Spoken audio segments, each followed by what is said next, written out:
ამ ოთახში ჟურნალ ნიანგი სახალ ნომერზე მუშაობენ. დიდი ხნის იძულებითი შესვენების შემდეგ სატირული იუმორისტული გამოცემა 1 აპრილიდან განახდება. ის თვეში ორჯერ გამოვა. თემატიკა მრავალფეროვანი იქნება და მისი შემოქმედებითი ჯგუფი ეცდება ის ნიშა, რაც წლების განმავლობაში ერთ-ერთ ყველაზე პოპულარულ სატირულ ჟურნალს ეკავა, კვლავ დაიკავას. განახლებულ ნიანგში კარიკატურას ისევე როგორც წლების წინ მნიშვნელოვანი ადგილი დაეთმობა. მასზე რამდენიმე კარიკატურისტი იმუშავებს. ძალიან ნიჭიერი ხალხი შეიკრიბა ავტორებიც და მხატვრებიც. ყველაზე მეტად მე სიმართლე გითხრათ, ეს მაფიქრებდა, რამდენად არის შენარჩუნებული პოტენციალი შემოქმედი ადამიანებისა, რომლებიც აწევენ ამ არცთუ იოლ ამოცანას, გადაწყვეტენ ამ ამოცანას. შევთქვით, რომ ყველაფერზე შეიძლება იხუმრო და ასეთი რუბრიკაც გვექნება ზუსტად ერთ-ერთი მაგალითად, რომ ყველაფერი შეიძლება იყოს ასოციო. კემო ერთ-ერთი კარიკატურისტია, რომელიც განახლებულ ნიანგში იმუშავებს.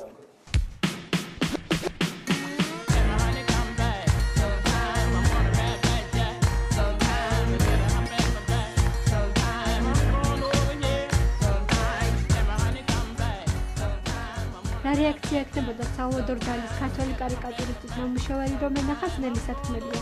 ცნობილი ადამიანების შარჟები მის კოლექციაში მრავლადაა. ყველაზე ხშირად შოუ-ბიზნესის წარმომადგენლებს ხატავს, თუმცა მის კოლექციაში გროტესკულ და გაშარჟებულ სტილში დახატულ პოლიტიკოსებსაც ნახავთ. ხშირად ჰქონია შემთხვევა, როდესაც მის ნამუშევრებზე უარყოფითი რეაქცია ჰქონიათ. ძალიან ხშირად ხდებიან ესეთი ხალხი, ვისაც აზ გავარდა რა უბედურება, რამხელა ცხვირი მაქვს და ამის დანიშნულება ეს არის, რომ ესე უნდა გააკეთო, იმიტომ რომ სხვანაირად კარიკატურა მაშინ გამოვა რეალისტური პორტრეტი. კარიკატურის ჟანრი რენესანსის ეპოქაში ჩამოყალიბდა. იტალიური წარმოშობის სიტყვა თავის თავში გაზვიადებას და გროტესკს გულისხმობს.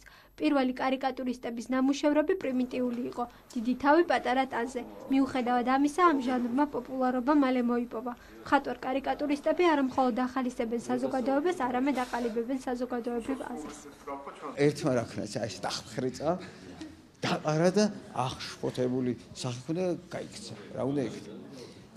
ხშირად ყოფილა რა, მაგრამ აიცი რას დავაკვირდი.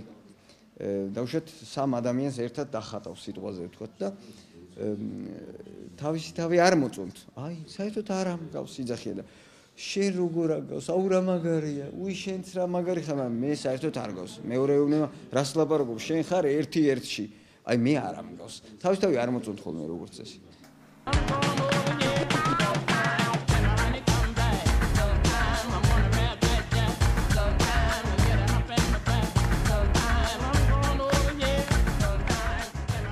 როგორც ამბობენ, ნაპოლეონ ბონაპარტე კარიკატურისტებს ვერ იტანდა მის ეპოქაში, ისინი შეიძლება სიკვდილითაც კი დაესაჯათ.